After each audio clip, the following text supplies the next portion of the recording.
Hello, I'm Stuart. Here in the video we will share the details for the Cyberpunk 2077 error code 0x9ccf1543. The error reads, Cyber engine tweaks failed to resolve.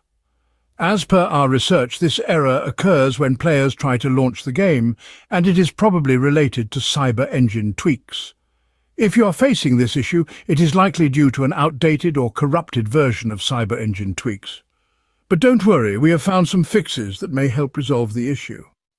First, check if Cyber Engine Tweaks is up to date. If you are using an older version, it may not be compatible with the game.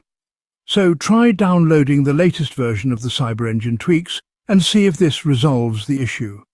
If updating doesn't fix the issue, try reinstalling Cyber Engine Tweaks completely.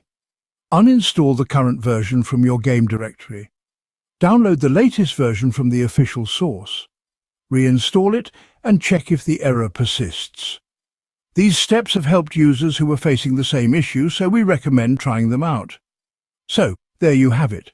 To troubleshoot the error, update or reinstall Cyber Engine Tweaks and check if the issue resolves. Thanks for watching. If this video helped, don't forget to like, share and subscribe.